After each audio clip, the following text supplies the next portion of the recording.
cocksuckers. It's Saturday, September 4th, 2021. Hi, everybody! Red Len Show. We're here in my little podcast studio trying to figure out some technical difficulties with some beer. The beer's working. I don't know about the technical difficulties. 2 hours now anyway, but we seem to got it figured out somewhere. At least we're getting this podcast to you. Oh, nice. It's Red's birthday. Happy birthday, Red. Woo! We got any topics coming up for the show? Maybe some old high school memories, some Nirvana, a little bit about this air show. Yeah, speaking of school starting this coming Thursday for my daughter. It's fucking scary. She's going into junior kindergarten. So yeah, I think we're sending her. You know, it's an executive last minute decision, but we're sending her. I think it's better for her.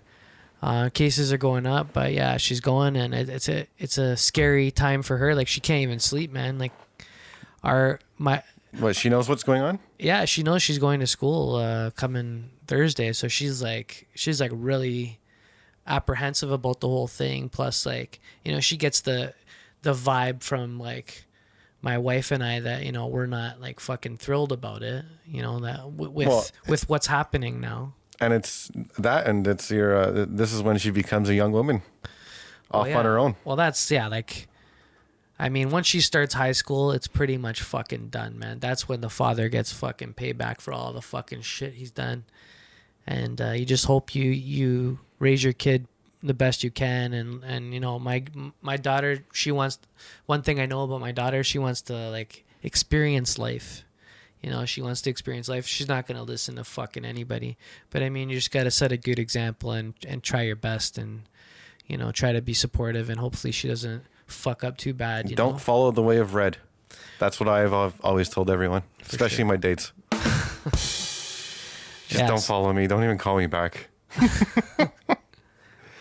Yeah, so we did a bunch of shopping for her, and we're sending her. And, yeah, that's... My son's going to fucking daycare, so he's a COVID baby. He's 1 year old, so I mean, he's gonna be too soon. But he's like, you know, you leave him at daycare and he's screaming the whole fucking day right now. You know, like he's not used to fucking being with other people. He was around my wife and I for like a year and a half every single day. So this kid is gonna be hard to fucking break. But like, what I'm trying to tell my wife is like, it's better to, you know, ease him into this now than when he actually starts school when he's 4 years old, because he's going to be even fucking worse. He's going to be with us for 4 years straight. So, I don't know, man. All alone. What's in the news? Today we had the air show. Yeah, they're flying around. Yeah, I could see them all along your place. You have a nice view for that. Yeah, well, the thing is, my neighbor likes to complain about everything. Little pin drop, you drop a fork on the ground, he'll complain. Really, yeah? So I'm loving this day because the air show, I just know it's driving him fucking crazy. I can imagine the complaints. I hope he makes a complaint about me saying I'm fucking flying planes too low or something, because that's the type of stuff he would pull. Wow. Yeah. Wow. Yeah, it's annoying. But yeah, the air show, I don't know. It's fun. I mean, you see it once. You've seen it all.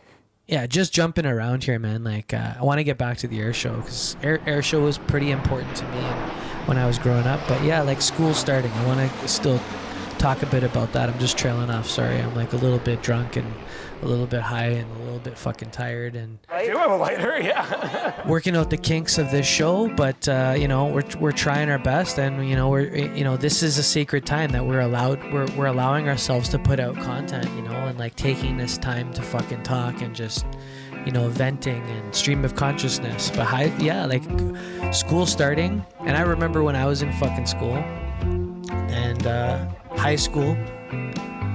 And yeah, what I was saying, like when my daughter starts high school, just, you know, I want her to be the best she can be, because I was a fucking terrible fucking student, dude. Oh, really? Dude, I went to an all boys school. That's terrible. I didn't know that. Neil McNeil, okay? Oh, wow. Dude, we made teachers retire And they were only like their first, second year into fucking teaching. But have you ever made a teacher cry? Yes. Okay, me too. Dude, we let the fucking whole classroom on fire. We threw fireworks in the school. We were throwing peanut butter and fucking jelly triple-decker sandwiches at the board. We were throwing money at the board. We were cutting out fucking notes and sending them to the principal saying, "You'll never catch me." We were fucked. We would just trash the fucking classroom. We set the classroom on fire. In the art room, we made all these 3D paper mache sculptures, and we just started smashing everyone's though. But it was just everyone's project, and there would be dust flying around in the room. Wow. And the teacher came back in, and she just looked, and she started coughing from all the dust, and she ran out. And 5 minutes later, the principal came and said, "The teacher's crying. She's quitting her job right now. She can't handle this." And then she was done from that day. And I mean, like, if you're gonna give me an F, and I know I'm gonna fail, I might as well start smashing shit. Yeah. I don't know. High school is just a tough time, you know. Like your body's changing so much. Your mind is changing so much. You don't know what the fuck's going on, man. Like, I mean, learning fucking math and English and all this shit was so boring. I started excelling when I actually tried university and I did media. I dropped out, but I did new media, image arts at Ryerson in Toronto, and I excelled. Because I was interested in these things and the people that were interested in it were like you. So it was really cool. It was a cool experience in my life. But high school was just kind of like a party. It was a shit terrible. show. It was just fucked up. Yeah. I remember we had a laptop in English class, and me and my friends played hot potato with the laptop. Yeah. But every time you passed the laptop to the person beside you, he had to raise the volume a little bit louder, and the song that we played was that "Fuck That Ass" song. It just constantly says "Fuck That Ass," and so the person that would get in shit would be the last person that hit the volume button up loud enough where the teacher goes, "Who the fuck is playing that?" And we just do so much stupid shit for shits and giggles. Wow. Yeah. Wow. Weather's changing. The weather's changing. I feel it in the air. It's like this. I don't know. Everybody's coughing now, and everybody could have COVID. I mean, this is the time of the year. Your allergies blare out, and you could feel like that. There's no humidity in the air anymore. It's just hot sun but cold air, and your throat hurts and whatever, and you just feel like, hopefully I don't have COVID. But, for me, this happens to me every year. So whatever. You just kill the vitamin C and you're better feel better in 4 days. And one of your family members had COVID too, right? My uncle almost fucking died of COVID, man. He was in the ICU for 24 days, man. That's crazy. And this guy took care of himself. He's 60. He just turned 60. He owned a hair salon. He got it at the salon, is what these contract tracing saying. So he got it in the salon, and he's retired himself. But I mean, this guy's loaded, dude. My uncle is fucking loaded. He's fine. But yeah, it was scary for them. Wasn't he one of the first in the first month he got it? Yeah, February. That's crazy. He got it in February, and he was out of, I want to say he was out of the hospital in end of May. Yeah, it was bad. And he comes walking out, and he can't move. He's in a bed the whole time, right? Yeah, he's not really walking around. So very few visitors because he has COVID, and they don't even know what the fuck it is. Pretty much, right? He's at East General Hospital or Michael Garron Hospital. They're the worst. They almost killed my fucking dad 3-4 years ago. I mean, because they don't know what the fuck's going on over there, man. Dude, if the sad thing about being in Canada is getting old. Yeah. Because no one cares. There has to be so much. The stars have to align. If you're old and you're going to die and you need a fucking hospital, the stars have to align where this doctor is the right doctor that actually cares and has the knowledge and knows what is wrong with you. And on top of that, have nurses that give a fucking shit about you, because no one cares. It's all like Especially public now. fucking health right now. You go to the States, you have money, they'll fucking cure you from cancer. If you're a millionaire, you fucking pour money into it, you can get the best doctors and they're fucking serious about their job. But on the other side of the coin, if you have no money, Canada's a better place to be, right? We have free fucking healthcare. They don't have that, right? And you don't even have to work. That.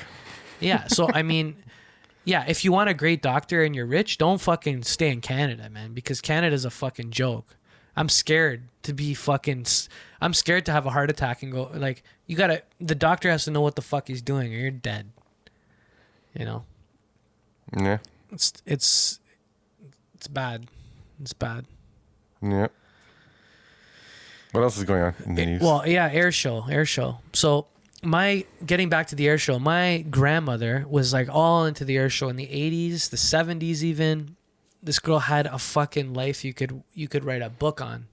But in the 70s and 80s, she would always go to the air show because I know in the 80s and the early 90s, her nephew flew in the air show. His name was Leslie Fay. He flew in the air show for like over 10 years, and she would go every year to the exhibition. She took me a couple of times. And she would tell me, like, that was her nephew. So that would be, like, my second cousin. Because that's my grandmother's sister's son. Okay? My other grandmother's sister's son was the guy that Mike Fay, who played the fucking Pulp Fiction song like, the main fucking song. That was the guy that played it. Yeah. This guy's been to my house. He's told me he's influenced fucking people like Jimi Hendrix, bro. Okay? Crazy shit going on in Toronto too. Last night we had our buddy. Oh wait, Daniel's gonna play this Pulp Fiction song here. That's sick. Hopefully no one's listening anyway, so who gives a fuck? Yeah. Let's play the song. Yeah, but he was the guy that played the Pulp Fiction song, and he told me, he's like, he would play in the 50s and the 60s. He's like fucking in his 70s right now, right? Here's the song. Yeah. This was actually fucking him playing this in the studio because their guitarist couldn't get it right. So he grabbed the fucking guitar and he played this fucking song. And he plays this song in his band or whatever.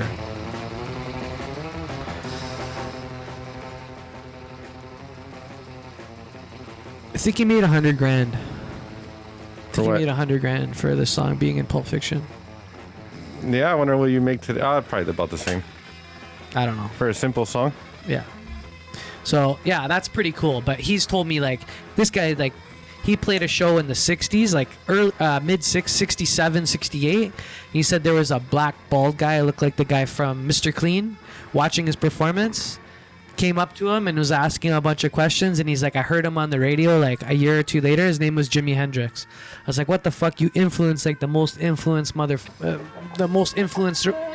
guitarist ever? Crazy, bro. Crazy. My grandmother's grandfather was supposedly Barnum from Barnum and Bailey Circus. Multi-million-dollar, maybe billion-dollar fucking corporation that's been around for over 100 years. Her father was Charles Ringley. She couldn't sing or dance, and her two sisters, Lenore and Olive, danced on Broadway with Bob Hope and all these people in the 30s with her mom. And my grandmother couldn't sing or dance and was adopted on a farm in fucking Buffalo. Grew up on a farm. Came to Toronto at 17 and had 6 kids, one of them being my mom, the youngest. So that's like her fucking Some thing. good But farm like music. her family's pretty fucking legendary, dude. So I mean that blows my mind. So yeah, the air show was special to her, and like when I see the air show, I think of my grandmother. Know what I mean? It's a nice, insightful story. That's perfect timing to the end of that song. It's kind of like I mixed that. Is there the cachada, the new Spanish? What the fuck are we listening to here? I think it's the black guy in the movie, Wesley Snipes. What's his name? No, Samuel Jackson. That's it. Yeah, that guy's been in like a million movies. I had the time error right. He's been in like a gazillion movies, that guy. Oh yeah. Okay, so yeah, we have a special treat for you as well. Like yesterday, we're talking about this band, my buddy Dilly, for all Fragments, ex-drummer.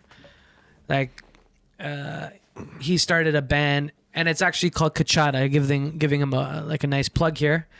I wanted to go see the guy, right? So I drove down. I was gonna have a fucking beer or something after work, and we'll check him out. But it didn't work out. But I got to drive by, and it wasn't bad, honestly. The rhythm section. Because you're driving by.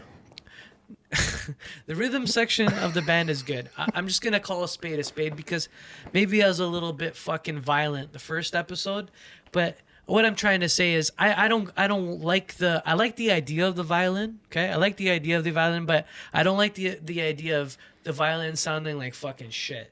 And it's gonna get better with practice. I'm gonna be nice about it. It's gonna get better with practice, but it's not there yet. I'm telling you just got to get that reverb on it. That really hides the imperfections of playing the violin. That's something to look into, right? Like get a fucking effects pedal or something. He's got to plug in. But I mean, they were a solid band, and I wish them all the best, man. Like, yeah, good for them. Good for them. Here's a clip of them yesterday. This is live from yesterday at Lulu Lounge in Toronto on Dundas. And yeah, I drove by and I got to hear some of this. Let's check it out. Oh, by the way, Dilly's singing is just, I think it's amazing. Dilly's good. It's the way it's supposed to sound. There's like that aggression in his when he's speaking Spanish, whatever he's saying. He cares a lot about what he's doing. Definitely. I'm really really impressed. But he cares a lot. I'm actually really impressed with the singing. It sounds like he is practicing. And this guitar that he has looks just phenomenal. It's a see-through clear guitar. I don't know if it's that what he was talking about with the it's like a Spanish guitar with 6 strings but there's 3 strings, and two of the 2 strings are very close together. Oh, so it's like a Spanish, yeah. It's like a Latin sort of guitar. This might be the guitar he was talking about because it looks like it, and it's see-through. It's not. This is a regular guitar. Well, I don't know what the fuck this is then. Play it.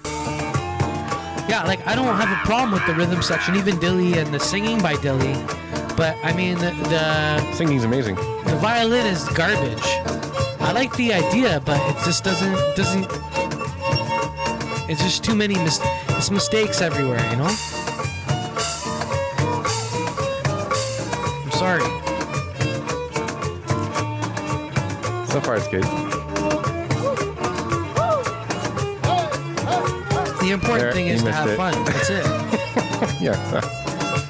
I don't think too many people care, though, when they just kind of stop and walk by. Some people stick around.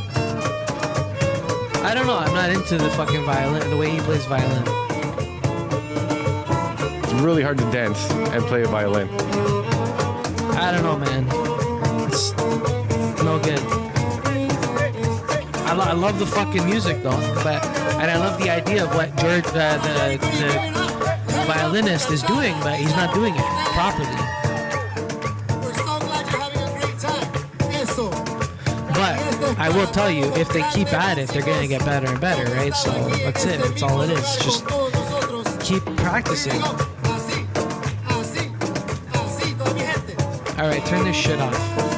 Wait, just got to the best part. Oh, okay. No, it's not. No. It's just turn it off. Fuck sakes. In recent news, yeah, Joe Rogan got COVID. Yeah, and he's using horse Viagra serum or something to. No, so ivermectin is what I was talking about. That's what it's called. That's the actual name for it. And I didn't know. I've been calling it horse Viagra this whole time. What I was telling no one last podcast was ivermectin. Brett Weinstein, he has like a fucking group of nonprofit scientists that are pleading with the fucking government and Fauci to like put this in the media. But I mean, the ivermectin brings fucking the COVID percentage number under 1%. And you only have to take 1 pill every week, and it's way safer. And somehow the fucking media put a twist on it saying it's not safe and it's horse tranquilizer because they put all their money in fucking Pfizer and Moderna and like all this fucking shit that might not be good for you. Like spike protein isn't good for your fucking body. That's what this whole thing is saying. But I mean, we're getting vaccinated. Ivermectin doesn't have spiked fucking protein in it, man. Like it cures you. You only have to take 1 pill a week. It was used in the 1940s to cure blindness in older African people. It wasn't used for the fucking horses. This is the media. And guess what happened to Brett Weinstein and his group? They were fucking banned from YouTube. They were banned for spamming YouTube. This is what is happening, people. Yeah, but is it okay that Joe Rogan's going around saying ivermectin's you should be taking it over his platform? For sure. That's the best thing he could do because it's a safer alternative than the vaccine. But even though it's not FDA approved. No, there's no testing, there's no the reason why the government isn't going, the pharmaceutical companies isn't hopping on this ivermectin because it's an unpatented drug. They're not going to make money off of it. They're going to make money off of Pfizer and fucking Moderna and AstraZeneca because it's patented by those fucking companies. And Fauci's the one that's giving these companies money. So they're making gazillions of dollars off this fucking shit that we're all taking that might kill us. Sounds like Doug Ford, his company, he has the printing company and he's making all the COVID signs, stay 6 meters away and all this. But he's the guy making the signs, the mayor, and he's selling it to Toronto. Is that right? Yeah, that's what he's doing. Wow. And I think he's made like millions of dollars off of this, selling COVID signs. I mean, yeah. And speaking of government, they're fucking up real estate big time. Like, I mean, they're jacking up fucking prices. I was born in Toronto and I can't afford a fucking house in Toronto, man. And it's only going to get worse once these foreign markets come and all these fucking come here and they fucking buy up all of Toronto because that's what's going to happen. Their market's doing great. Their stock market's awesome. They haven't stopped manufacturing everything that we're fucking buying. So they're going to come here and they're going to buy up everything because we've lost everything here, and no one's accountable. Like I was saying last show, no one's fucking accountable for any of this shit. And yeah, I'm going to have to move to Oshawa if I'm fucking lucky and drive to work fucking 1 hour and 1 hour back. And I'm contemplating fucking suicide and I was fucking born here, I work for the government and I was born here and I can't afford a house here in Toronto. So, I mean, that's the level it's at. You know what I mean? Like, no good. What? You just got to start hustling. Yeah, you got to sell drugs. You got to do something. Like, I mean, the government makes some bad fucking decisions. Definitely. I look at, like, when I took the subway up until 27 years old, like I was saying last podcast, okay? 27 years old. I'm 39 now. I still remember, I look up at the subway signs and I see Shepherd. For all the Torontonians out there, I see Shepherd line, the purple line. And I look at Barrison Station. I've never even heard of that. Who the fuck gets off at Barrison Station? This is way out in the boonies or something. It's at fucking Shepherd and Leslie area. But why would they spend a fucking $500 million on Barrison Station? You go in there, it's like a fucking, the gods built that fucking subway station. Why? No one gets off at Barrison Station. Why are we paying for Barrison Station? I don't even know where that is. Like, I can't. It's fucking terrible. Yeah. It was that fucking nobody guy. What's his name? Mel Assman. Oh, the guy with that furniture business? He spent fucking hundreds of millions of dollars of our money on Barrison Station. And I can't believe... Maybe he lives out there. At that point of my life, I was maybe 22. I was like, this fucking we're doomed here. We're doomed with this. We're doomed with Barrison Station. Like that made it come clear to me. This is what I'm paying my tax dollars for. Barrison fucking Station. I pay tax dollars to take the subway and watch some homeless person put their feet up right next to me. And by the way, Joe Rogan's fucking feeling fine right now. He's feeling fine. Just like the Red, you have the fucking clip? The Joe Rogan clip? No, Yeah. not anymore. Oh, good job. Good job. Not Way to have anymore it because fucking of all the queued up, errors. man. Way to have it queued up. Vaccine passports are coming up your alley, bro. They're coming up your asses, and I knew that. And that's why I just, to feel some sort of normalcy, just get fucking vaccinated, man. That's it. Like, hopefully, hope for the best, man. That's it. That's it. We're being controlled. We're being controlled by bullshit. Let's see what Rogan Got has up to in the say. morning, got tested, and turns out I got COVID. So we immediately threw the kitchen sink at it. All kinds of meds, monoclonal antibodies, ivermectin, Z-Pak, prednisone, everything. And I also got an NAD drip and a vitamin drip, and I did that 3 days in a row. And so here we are on Wednesday, and I feel great.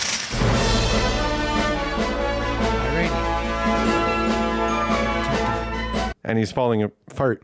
You know, Red, you know who would be a good person for this podcast too? Who? Miro. Yeah? You know what we should do? You heard it here I'm down. first, bro. You heard it here first. We need a way, and I know you'll be able to do it. We need a way to watch the fucking Academy Awards Yeah. and comment on it while it's playing. She's had her knowledge of movies. We will massacre that fucking gig. And those are the ideas. We need to fucking watch the MTV Music Awards. We need to watch the Academy Awards, the Emmys, and we need to fucking critique it. As long as I get to just, if Nina Dobrev you're ever, here. if, You're gonna Nina, be if, here. if Nina Dobrev ever comes up though, I want to be all over that. That's my segment. That's fine. I So don't I'm even know what gonna the fuck that is. I'm gonna profess my love to her. Nina I'm gonna try. Dobrev? Yeah, I'm gonna try to whatever she's doing her next gig. I'm gonna try to get on that cast. So do you know anything about this vaccine passport? Because I don't even know. Like, my work's updating me saying, yeah, you got to be vaccinated by like a certain date or whatever, and they're gonna. I Like, know have a this little bit thing. more. I know a little bit more about like the a vaccine card, or So- maybe it is the passport. So but if you're like if vaccinated, you want they to give you a card. if you want to go into movie theaters, if you want to go into just any public Yeah. spaces, you have to show this card now. And do they mail you it? I have no idea. It hasn't got there yet. But Oh fuck. the thing is, it's going to be nice going into a movie theater and everyone's vaccinated, Yeah. and I can just put up my feet up next to the guy beside me, in front of me. Yeah, I mean, yeah, you I don't mean, want to fuck put your him. feet up in the movie theater, but unless you're at VIP. Yeah, but I mean, like, COVID is Yeah. around. I'm fine, wanna- so I should be able to put my feet up. You know what? I totally agree with. Well, I totally agree with the fact that I'm gonna feel more safe when everyone in that movie theater is vaccinated. Definitely, and spaced out. Yeah, because like 2 vaccinated people are good. And that's how I see it. That's how I have to believe. And what the movie theaters are doing now is they'll have like 10 movie theaters for one single movie. Like I saw that movie with The Rock, Jumanji Part Yeah, that 3. shitty movie that we're talking about. Jumanji Oscar? Jungle Cruise, Yeah. which is basically Jumanji 3. Yeah. And I walked in the movie theater and there was like 6 people because there was 10 theaters playing the same movie, That's sick. just to space everyone out. But yeah, movie theaters are losing their shirts right now. Oh, big time. See, the problem with this COVID shit is it propelled things 10 years into the future. There's no need for movie theaters anymore. Everybody's been watching movies at home for the last 2 years. What? Maybe people do want to go out, but people also don't want to go out anymore. They've developed fucking sickness, man. They'd rather just stay home and fucking watch the movie at their own house. I'm the opposite. I'd rather watch a movie at the theater because I'm too busy pulling out my phone every 20 minutes. Yeah. True. Or I'll go for a smoke break, or I'll it's just too distracting. Where at the theater is I can watch a movie for an hour and a half straight. I guess it's nice to go out, right? It's nice to go out, but I mean, yeah, when you start budgeting your life out and stuff like that, and you have kids and 1 and 4, you're watching movies at home. Like, it's hard. I haven't been on a date in almost 3 years, Yeah, right? you should get on the first opportunity when everything opens up. Yeah, I know.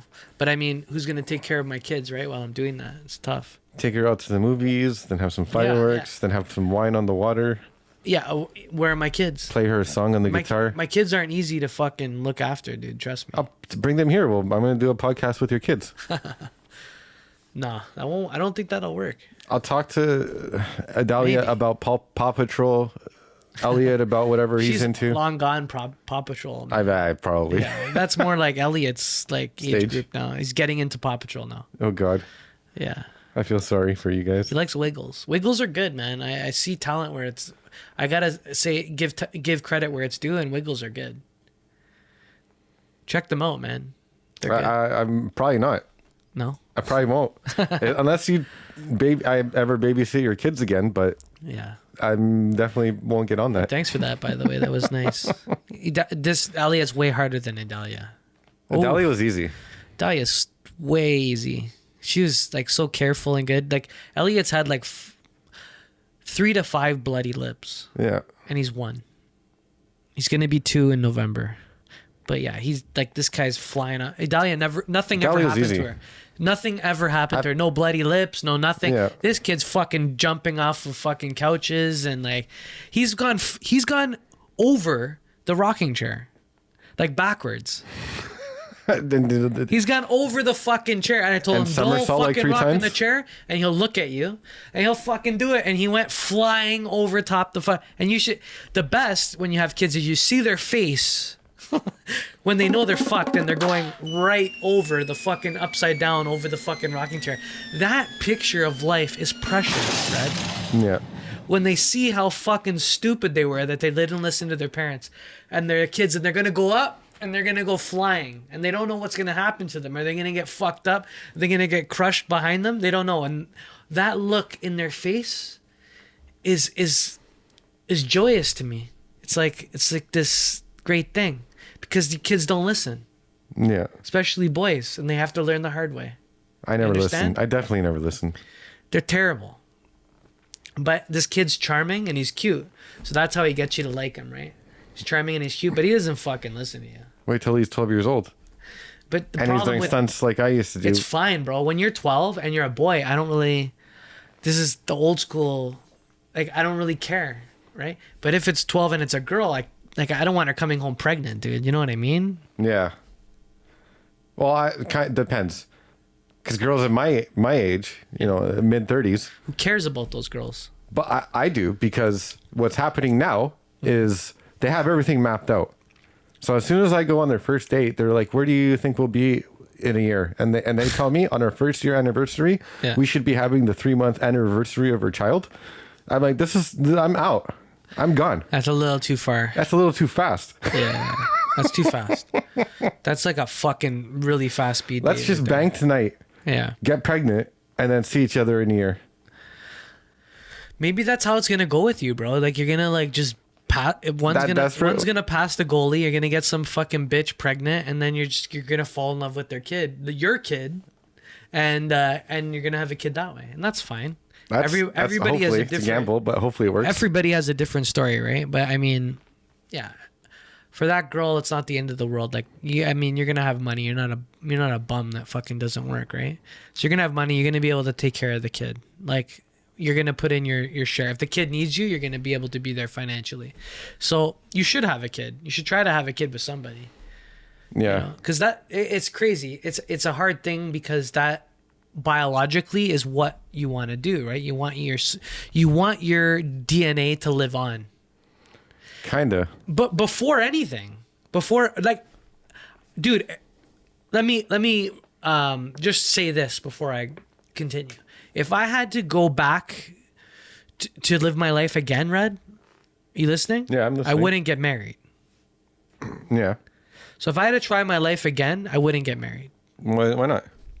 Like, what's the story? Because I don't even know if I would have kids. Yeah. I would just be as selfish as I could and like explored things I like to do, like music, travel, whatever, and not have nothing holding me back. Yeah. Yeah, I get that. Okay. So that would be my next life. I'm not going to be able to do that this life. No. But this life's great too. Yeah, of because I course. have fucking a daughter like that loves me. It's a part of me. I created it. But a retard can create a kid, right? Yeah. But still, I created a kid that fucking loves me, and like it's like we're the same. They understand me. They're the only ones that could understand me because they're part of me. Yeah. So that's what's cool about having a kid, right? And they're gonna be there for a long time. It's not like having a dog. Well, maybe you never where you know. walk it every day and then it fucking has worms and you take it to the vet. No. Well, this kid's gonna be there until you die. Like if natural biology happens, you're gonna be fucking 70 with a broken fucking back. You're gonna have a heart attack, and your kid's gonna be there looking at you in the hospital, crying, thinking that wanting you to fucking wake up. And you're gonna be like, "What the fuck is this?" It's crazy. It's a full-time thing. It definitely is. Forever. Oh yeah.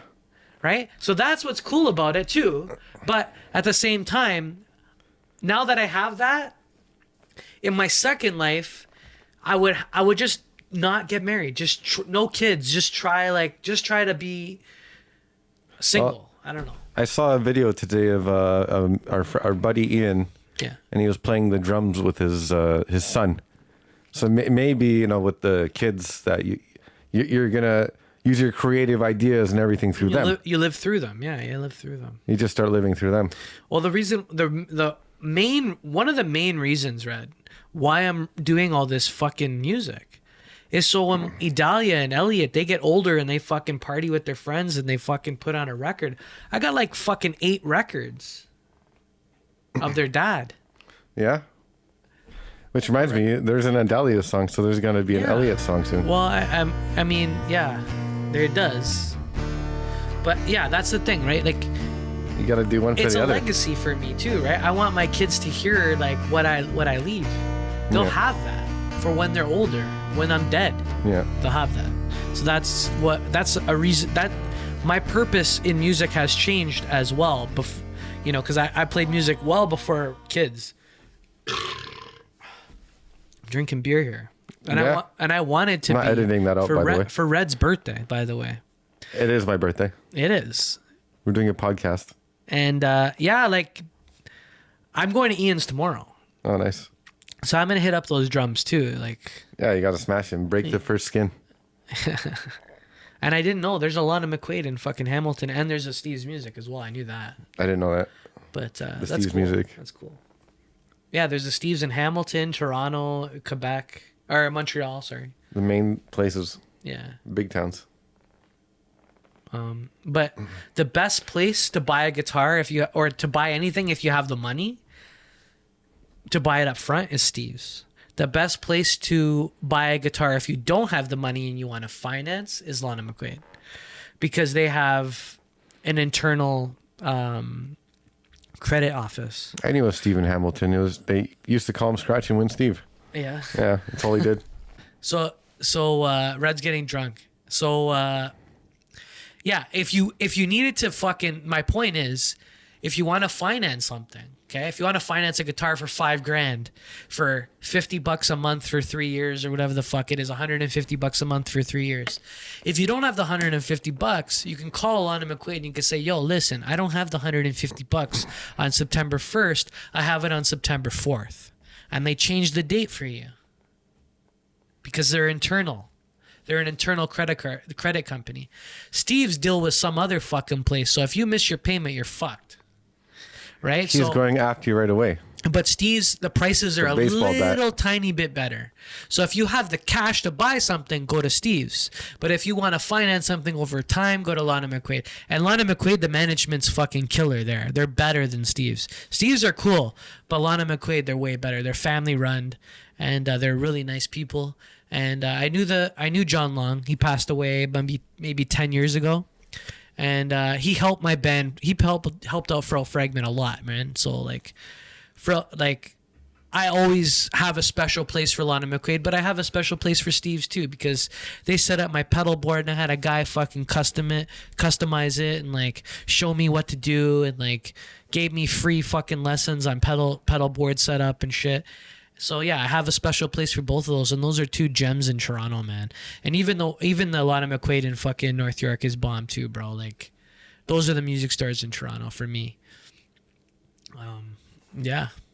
What are we at, Red? We're at 40 minutes right now. Yeah. vaccine passports. We did vaccine passports. I don't know. That's it's gonna be better. Yeah, I think when we're all on planes and stuff. But what do I know, man? Like, do you think there's gonna be a fourth wave? And it's how bad is it gonna get? Like, the weather's getting worse, and like it's supposed to contract better in colder climates, and it's running through the unvaccinated right now. And how many people are gonna get it at the peak? And like, should I be bringing my daughter to fucking school starting Thursday? You know, what do you think? I don't even know how to answer that because you're putting her at risk, but you're also, if you don't, you're really gonna fuck her up intellectually. Yeah, I know. Like, yeah, like, would she rather be at home, like, in front of a computer for a year? I don't know. It's no good. It's no good for her. Is she gonna? Yeah, but is she gonna sit still for hours? How are kids, 4 or 5 year old kids, gonna sit in front of a computer for hours? I don't know. I think she still could do that because that's what my wife does, and my wife works from home, so like monkey see. But monkey that's your do. wife. But she's much older. Idalia sees my wife doing that. Idalia could pull up a fucking chair and fucking go on the computer and do it with my wife because she has the example. But at the same time, like, she should be fucking playing with other people. Yeah. You know, that's what it is. I think there's going to be, if she goes to school like in 4 years from now and she's not going to have all these social skills that have built up, that's going to fuck her up later in life too. It will. And luckily we put her in daycare. Yeah. But that definitely helps. Yeah, but there was only like 4 or 5 kids in the daycare. Like, it wasn't That probably a big helps deal. more with sharing than anything. And it was part-time. And the brother, my son, helps her a lot with sharing too. And that's why it's vital to not have just one kid, have 2 kids. You know, I think the best is 3 kids, because if you're going to have kids, if you have 3 kids, you're going to have big fucking holidays when you're you're going to be a grandparent. You're going to, like, hopefully. And, you know, you're going to have those experiences when you're older. So yeah, if you're going to have kids, have 3. But I mean, do what I say, not what I do, because I have 2. I have a boy and a girl. I'm 39 and I'm tired. And I know I'm going to regret not having a 3rd. I know I'm going to regret it when I'm older, because it's going to get, maybe it'll get quiet. Right? But I mean, that's my wife and our job, to like do things and try to make it so it's not quiet, because my kids are going to have their own lives, right? So we got to like travel and do things together, you know, whether it's even going to the gym together, or like working out or swimming or fucking driving or doing something, you know, do it together. And, but yeah, 3 is the best because it's never a dull moment. All right. Well, I think we're good, Red. Yeah. Yeah. This is the Red Len Show. Sorry, we're a little bit down. We spent like a good 2 hours with technical difficulties, and we were drinking in between. Like, Yeah. you know, not to apologize. It's just on a different fucking energy platform. This episode, but you know, whatever. We'll bring it up top notch again eventually. I mean, first episode was fire. We wanted to kind of tone it down with this episode. You know, like, and you know, again, stream of consciousness, and this is how we're vibing right now. You know, like this guy, we're 2 hours into fucking technical difficulties when we got this up and running. So we're just fortunate that we were able to do this, and hopefully you enjoyed some of it or whatever. And thank you. We'll be back in a few. Take care. We're coming after Joe Rogan. We're taking over and signing out, or whatever the outro is. Play outro music.